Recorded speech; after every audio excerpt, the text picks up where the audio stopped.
BPSC PT के प्रश्नोत्तर कार्यक्रम में आप सभी का फिर से एक स्वागत है।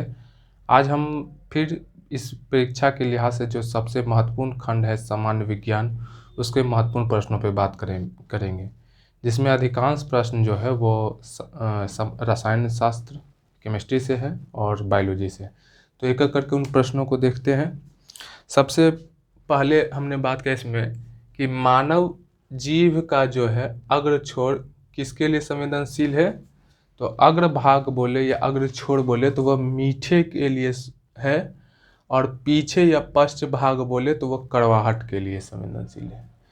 पार्श्व या किनारे जो बोले, किनारे का जो भाग है वह खट्टा के लिए है, खट्टे पदार्थ के लिए संवेदनशील है। और अग्र छोर एवं किनारा, किनारा बोले तो अगर दोनों को मिला दें तो वह नमकीन स्वादों का अनुभव करते हैं। फिर है कि असत्य फल और सत्य फल में क्या अंतर है, हम उस पर देख लेते हैं कि असत्य फल जो होता है ऐसा फल है जिसके निर्माण में अंडाशय के अलावा कुछ अन्य भाग भी शामिल होते हैं। अगर उस फल के निर्माण में केवल अंडाशय की भूमिका होती है तो वह सत्य फल होता है, और अगर अंडाशय के अलावा कुछ और भी शामिल हैं तो वह असत्य फल कहलाते हैं।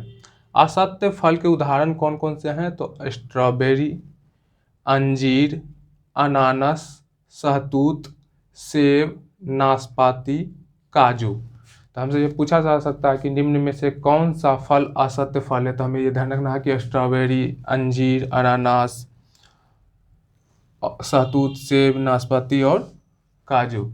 सत्य फल के अगर उदाहरण देख लें तो अंगूर, खजूर, आलू बुखारा, आम, तरबूज, नींबू, चेरी, ब्लूबेरी, ये सब जो है वह सत्य फल के उदाहरण है।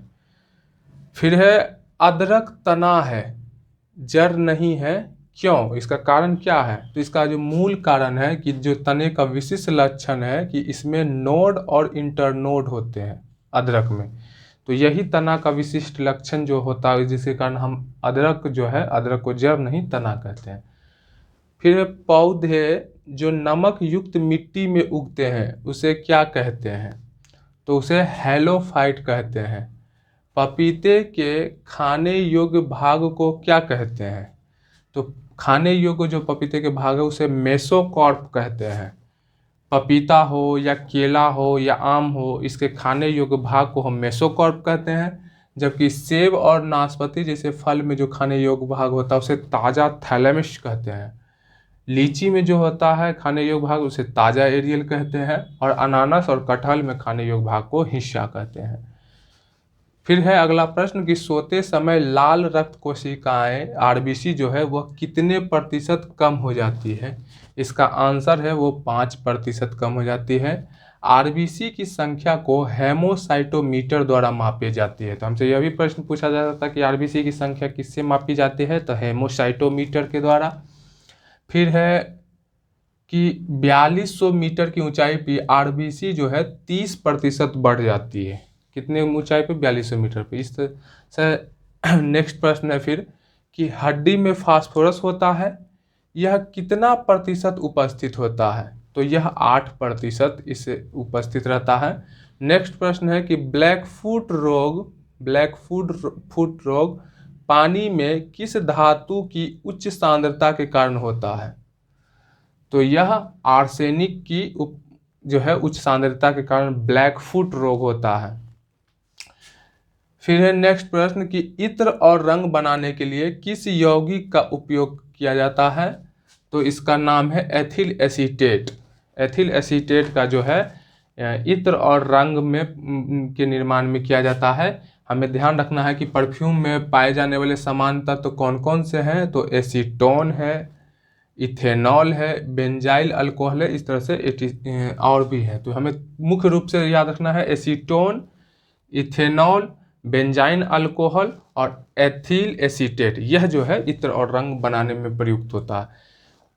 नेक्स्ट है कि नींद की बीमारी में निम्नलिखित में से किस जीव के कारण होती है, तो यह ऑप्शन बेस्ड क्वेश्चन है, लेकिन हमें जानते हैं नींद की बीमारी परजीवी के कारण होता है, लेकिन यह कि उस परजीवी में क्या नाम है उसका, तो वह ट्रिपेनोसोमा ट्रिपेनोसोमा नामक एक परजीवी होता है जिसके कारण जो है नींद की बीमारी होती है। नींद की बीमारी में और भी इस तरह से जो जीव होते हैं जिसके कारण होता है, तो वह परजीवी के कारण होने वाला है, जिसमें मलेरिया, कालाजार, अतिसार, पायरिया, ये सब जो है प्रोटोजोआ का है, उसके कारण होता है, या परजीवी बोले।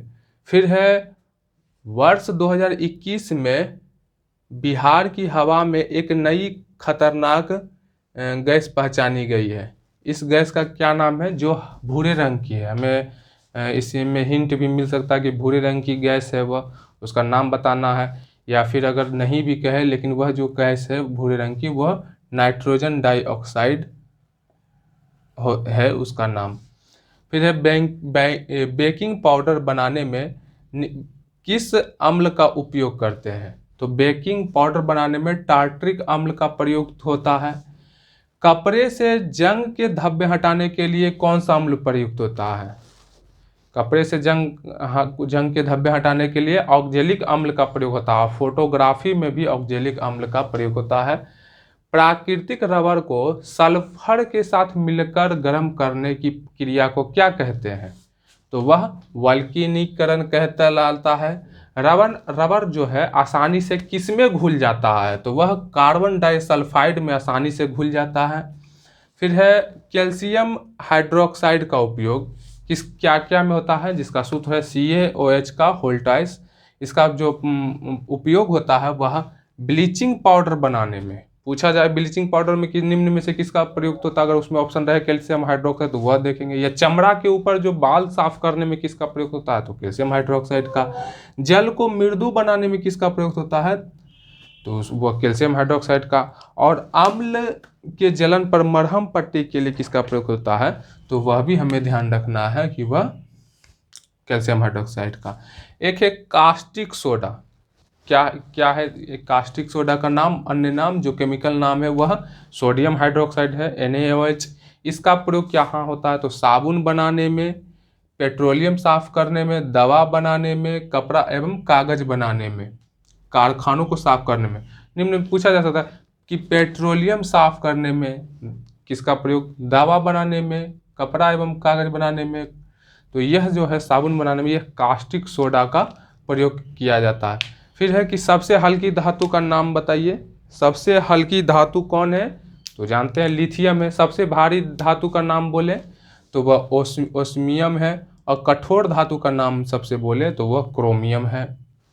गन मेटल में कौन कौन सा धातु होता है उसका नाम बताना है।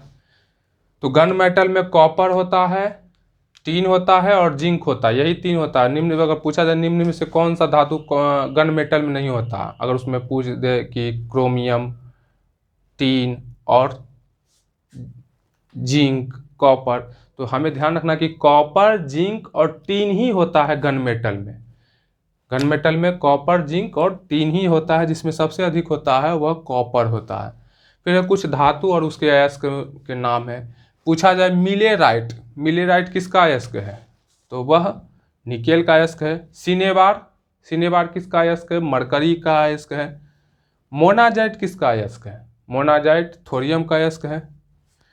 फिर बताइए कि डोलोमाइट और इप्सम तो जान ही रहे हैं, इप्सम का सूत्र जो होता है MgSO4। तो मैग्नीशियम का सूत्र ये जो है मैग्नीशियम का अयस्क है। अगर डोलोमाइट बोले तो डोलोमाइट भी याद रखना है कि वो मैग्नीशियम का अयस्क है। फिर बोले नाइटर या कार्नेलाइट किसका अयस्क है, तो पोटेशियम का। चिली साल्ट पीटर किसका अयस्क है, सोडियम का। क्रायोलाइट या कोरंडम या फेल्सपार किसका अयस्क है, क्रायोलाइट किसका है, एल्यूमिनियम का। कोरंडम जो है एल्यूमिनियम का, फेल्सपार जो है एल्यूमिनियम का। फिर है कार्नेटाइट या पिंच ब्लेड, बोलिए पिंच ब्लेड किसका अयस्क है, तो वह यूरेनियम का है। अब हमें यह ध्यान रखना कि यूरेनियम को आशा धातु या मेटल ऑफ होप कहा जाता है। फिर कुछ है उस मशीन, उसका आविष्कारक हमें बताना है। बताइए टाइपराइटर का कौन आविष्कारक है, टाइपराइटर का कौन आविष्कारक है, तो वह पेलेग्रिज टेरी है। विद्युत पंखा का आविष्कारक बताइए, विद्युत पंखा का आविष्कारक कौन है? व्हीलर है। मशीन गन का आविष्कारक जेम्स पकल। मशीन गन का आविष्कारक कौन है? जेम्स पकल। डिस्क ब्रेक का एफ लेचेस्टर।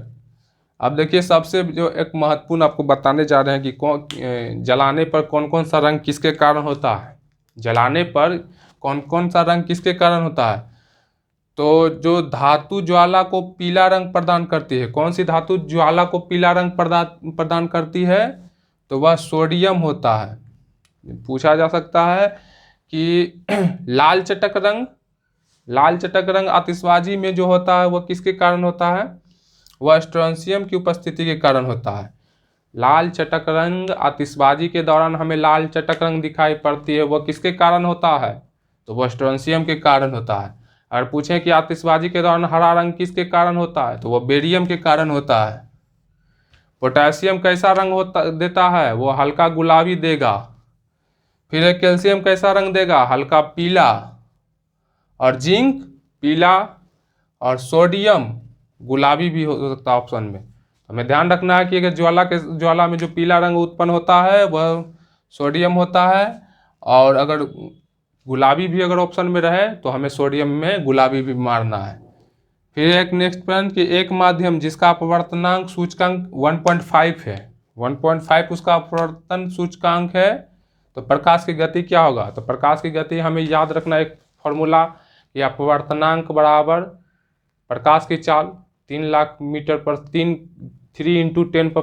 मीटर पर सेकेंड, और बटे में उस माध्यम में प्रकाश की चाल।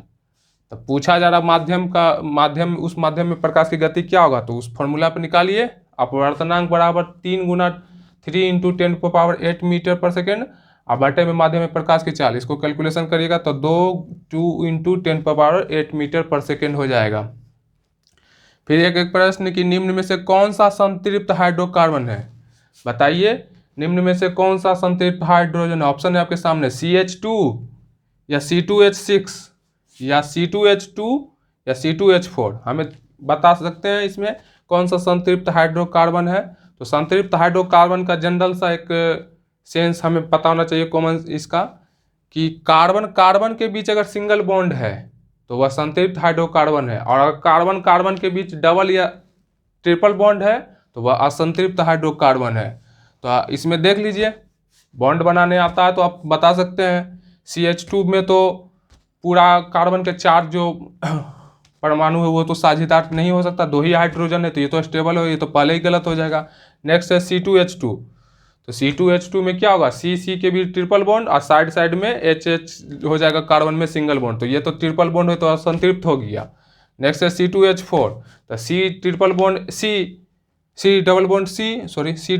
और फिर दो हाइड्रोजन जुड़ जाएगा तो C2H4 होगा। यह भी तो डबल बॉन्ड हो गया, तो क्या हो गया? असंतृप्त हाइड्रोकार्बन। बचा ऑप्शन में C2H6, तो लगा दीजिए C सिंगल बॉन्ड C, और ऊपर नीचे 3 हाइड्रोजन। तो दोनों में कार्बन में 3 हाइड्रोजन, तो 6 हाइड्रोजन और 2 कार्बन, तो सिंगल बॉन्ड में हो गया ना। तो ये हो जाएगा असंतृप्त। ये सिंगल बॉन्ड बताए हैं, कार्बन के बीच सिंगल बॉन्ड संतृप्त हाइड्रोकार्बन। इसका आंसर हो जाएगा C2H6। बेंजीन का सूत्र क्या होता है? बेंजीन का सूत्र C6H6 होता है। तो आप ये भी देख सकते हैं कि C6H6 क्या है, संतृप्त या असंतृप्त। फिर है कि कुछ आपको दिए हैं कि उसका बताना है कि कौन सा यंत्र का प्रयोग किसके मापन के लिए किया जाता है। बताइए, सूर्य को देखने के लिए किस यंत्र का प्रयोग किया जाता है? सूर्य को देखने के लिए किस यंत्र का प्रयोग किया जाता है? हेलियोस्कोप।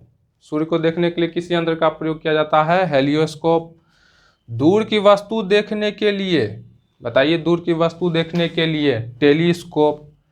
जहाजों में प्रकाश की गहराई मापने के लिए किसका उपयोग करते हैं? जहाजों में गहराई मापने के लिए जो है वह किस प्रकाश की गहराई मापने के लिए किसका? इक्वेलेशन का उपयोग होता है, जो ध्वनि के परावर्तन सिद्धांत पर कार्य करता है। बताइए, हृदय की ध्वनि सुनने के लिए स्टेथोस्कोप, याद रखना है स्टेथोस्कोप हृदय की ध्वनि सुनने के लिए। रक्तचाप मापने के लिए बताइए, रक्तचाप मापने के लिए स्फिग्नोमीटर, और समुद्र तल से विमानों की ऊंचाई मापने के लिए, समुद्र तल से विमानों की ऊंचाई मापने के लिए अल्टीमीटर। फिर है आपेक्षिक घनत्व बताइए, आपेक्षिक घनत्व मापने के लिए किसका प्रयोग करते हैं? आपेक्षिक घनत्व डेंसिटी, डेंसिटी डी तो हाइड्रोमीटर, आपेक्षिक आर्द्रता हो जाएगा तो वो हाइग्रोमीटर। तो हमें करते हैं नेक्स्ट सवाल की ओर अपने। फिर है कि कपड़े साफ करने में प्रयोग होने वाले डिटर्जेंट कौन है? ऑप्शन भी दे देते हैं, कार्बोनेट, बाइकार्बोनेट, बिस्मेथेट या सल्फोनेट। बताइए कपड़ों को जो साफ करने में किस डिटर्जेंट का प्रयोग होता है? कार्बोनेट, बाइकार्बोनेट या बिस्मेथेट या सल्फोनेट? इसका आंसर होगा सल्फोनेट, ध्यान रखना हमें। निम्न में किस तरंगों के संपीड़न और विरलन प्रतिक्रिया शामिल है? किस तरंगों में संपीड़न और विरलन प्रतिक्रिया शामिल है? बताइए, इसमें भी ऑप्शन चाहिए तो नहीं, ऐसा नहीं है, ऑप्शन हमें नहीं देखना है। अनुदैर्ध्य तरंग, अनुदैर्ध्य तरंग कौन कौन सा होगा? तो ध्वनि तरंग, दाब तरंग, प्रत्यास्थ तरंग, यांत्रिक तरंग, संपीड़न और विरलित तरंग, ये जो होगा वो अनुदैर्ध्य तरंग होगा। तो संपीड़ित और विरलित प्रकीर्णन के लिए जो है वह तरंग जो होता है वह अनुदैर्ध्य तरंग होता है। ध्वनि तरंग जो है वह अनुदैर्ध्य तरंग है, दाब तरंग है वह अनुदैर्ध्य तरंग है, प्रत्यास्थ तरंग जो है वह भी अनुदैर्ध्य तरंग है, यांत्रिक तरंग जो है वह अनुदैर्ध्य तरंग। फिर है बिना भंजन यानी ब्रेकिंग के पदार्थ की विकृत होने की योग्यता क्या कहलाती है? पदार्थ अगर जो है बिना भंजन के जो है वह विकृत हो गया तो वह सुघट्यपन कहलाता है, सुघट्यपन कहलाता है। बिना भंजन के पदार्थ के विकृत होने तथा पुनः अपने रूप को धारण करने को क्या कहते हैं? वो तो जानते हैं, वह वापस पुनः अपनी अवस्था में अगर धातु कोई लौट आता तो उसे प्रत्यास्था कहते हैं। फिर है कि कॉपर सल्फेट का जलीय विलयन नीले लिटमस को लाल कर देता है, क्यों? तो हमें ध्यान रखना कि कॉपर सल्फेट अगर नीले लिटमस को लाल कर देता है तो वह एसिड की भांति है, और एसिड क्या करता है? ब्लू टू रेड, नीले लिटमस को लाल और क्षार लाल को नीला। तो कॉपर सल्फेट अम्ल है, हमें ध्यान रखना है। तो ये प्रश्न गलत भी हो सकता है, क्योंकि प्राय लगता है कि लवण हो सकता है। फिर है जब लिटमस को बोरेक्स के विलयन में लिया जाता है तो यह नीला हो जाता है। लिटमस को बोरेक्स के विलयन में जब लिया जाता है तो वह नीला हो जाता है, क्यों? क्योंकि Na2B4O7 इसका सूत्र होता है बोरेक्स का। बोरेक्स जो है वह क्षार की भांति कार्य करता है, इसीलिए इस जो है यह लिटमस को जो है इस डालने पर विलयन बोरेक्स में यह नीला रंग हो जाता है। फिर बताइए लिटमस विलयन अगर लिटमस विलयन ना तो अम्लीय और ना ही क्षारीय होता है, यह है, तब इसका रंग बताना कैसा होता है? तो लिटमस विलयन अगर ना तो अम्लीय और ना ही क्षारीय है तब उसका जो रंग होगा वह बैगनी होगा। अगर लिटमस पत्र पूछता हमसे तो वह रंगहीन होता। तो हमें ध्यान रखना है कि कोई भी लिटमस अगर पत्र है तो वह रंगहीन होगा, और अगर वह विलयन है तो वह बैगनी होगा। फिर धात्विक ऑक्साइड की प्रकृति तो जानते हैं क्षारीय होता है, और धात्विक ऑक्साइड की प्रकृति अम्लीय होता है। तो बताना, अगर ये प्रश्न पूछा जाए कि Al2O3 ये धातु के ऑक्साइड हैं तो होना चाहिए क्षारीय, लेकिन यह उभयधर्मी है, यह भी प्रश्न पूछा जा सकता है, हमें ध्यान रखना है। सौर पैनल में निम्न में से कौन सी धातु प्रयुक्त होती है? तो ए गोल्ड, बी सिलिकॉन, सी सिल्वर या डी कॉपर? सौर पैनल में किस धातु का प्रयोग होता है? चांदी का या सिलिकॉन का? तो पहला जो आंसर होगा वह सिलिकॉन होगा, ध्यान रखना, इसमें चांदी नहीं होता है। सेकेंड आंसर अगर नहीं ऑप्शन में रहे सिलिकॉन तो वो एल्यूमिनियम होगा। अब फिर है कि 0 डिग्री सेल्सियस से 10 डिग्री सेल्सियस ताप बढ़ाने को ले जाने पर आयतन क्या होगा? 0 डिग्री सेल्सियस से अगर 10 डिग्री सेल्सियस तक तापमान बढ़ाएं तो आयतन क्या होगा? तो पहले घटता है फिर बढ़ता है। कैसे? देखिए इसका कि यहाँ ये 2 डिग्री सेल्सियस पे आयतन अधिक है, 4 डिग्री पर आकर के सबसे कम हो जाएगा, तो आयतन न्यूनतम 4 डिग्री सेल्सियस पे होगा। और फिर यहाँ से अगर तापमान बढ़ता है तो ये आयतन भी बढ़ता जाएगा। फिर घनत्व की बात करें तो 2 डिग्री सेल्सियस पर घनत्व जो है बढ़ रहा है, 4 डिग्री सेल्सियस पर जाके ये सबसे महत्तम पर हो जाएगा। उसके बाद अगर तापमान बढ़ता है तो ये घनत्व भी घटता जाएगा। तो हमसे पूछा जा सकता है कि टेम्परेचर बढ़ने पर घनत्व घटता है लेकिन 4 डिग्री सेल्सियस तक बढ़ेगा, और टेम्परेचर बढ़ने पर आयतन, देख रहे हैं टेम्परेचर बढ़ रहा है तो आयतन बढ़ रहा है, लेकिन 4 डिग्री सेल्सियस तक आते ये पहले घटता है। फिर निम्नलिखित में एक हैलोजन है, बताना कौन सा एक हैलोजन है। A sodium, B krypton, C magnesium या डी क्लोरीन। तो यह क्लोरीन इसका आंसर हो जाएगा। क्लोरीन एक हैलोजन है। हैलोजन का कौन कौन सा है तो नाम रखना याद, फ्लोरीन, क्लोरीन, ब्रोमीन, ये सब जो है हैलोजन है। क्षारीय मृदा धातु कौन कौन सा है तो वह बेरिलियम, मैग्नीशियम, कैल्शियम, स्ट्रोंशियम और रेडियम, ये सब जो है क्षारीय मृदा धातु है। और सिर्फ क्षारीय धातु बोले तो वह हाइड्रोजन, लिथियम, सोडियम, पोटेशियम और रुबिडियम, फिर है सीजियम और फिर है फ्रांसियम, ये क्षारीय धातु है। पानी में घुलाने पर निम्न में कौन सा एसिड कम H+ आयन देगा। कौन सा जो एसिड है सबसे कम H+ आयन देगा तो हमें यह ध्यान रखना कि प्रबलता जो है, अम्ल की प्रबलता, उसको पहले हमको पता होना चाहिए। वो कौन सा है, सबसे अधिक प्रबल अम्ल HCl, उसके बाद HNO3, फिर H2SO4। तो इस तरह से प्रबलता क्रम है। तो जो सबसे कम प्रबल होगा वो कम H+ आयन देगा। तो इसमें कौन कम H+ आयन देगा तो CH3COOH, इसमें ऑप्शन में यही होगा, इसके बाद ही है सब हम। फिर यदि पृथ्वी अपनी वर्तमान कोणीय चाल से 17 गुना अधिक हो जाती है तो बताइए भूमध्य रेखा पर रखी वस्तु का भार 0 हो जाएगा।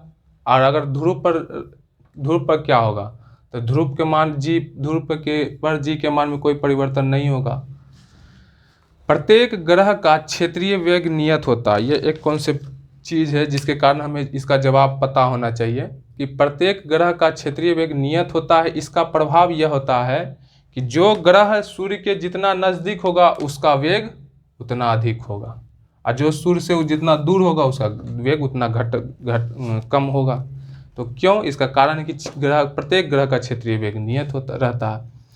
द्रव का ताप बढ़ाने पर पृष्ठ तनाव क्या होगा।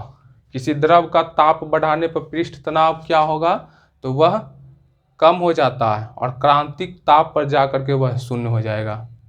यदि लोलक की घड़ी को उपग्रह पर ले जाएं तो वहां भारीहीनता के कारण G 0 हो जाएगा, G का मान 0। अगर किसी भी लोलक घड़ी को उपग्रह पर ले जाएं तो वह भारीहीनता, उसका कारण G का मान 0। तो G का मान 0 तो आवर्तकाल क्या होगा, अनंत हो जाएगा। इसका फॉर्मूला है T = 2π√L/G, G = 0, तो इसका मान, आवर्तकाल का मान अनंत होगा। यही अगर पूछा जाए कि यदि किसी लोलक घड़ी को हम चंद्रमा पर ले जाएं तो आवर्तकाल का क्या मान होगा तो आवर्तकाल बढ़ जाएगा, क्योंकि चंद्रमा पर G का मान कम, तो G का मान यहाँ कम रखेंगे तो आवर्तकाल बढ़ जाएगा।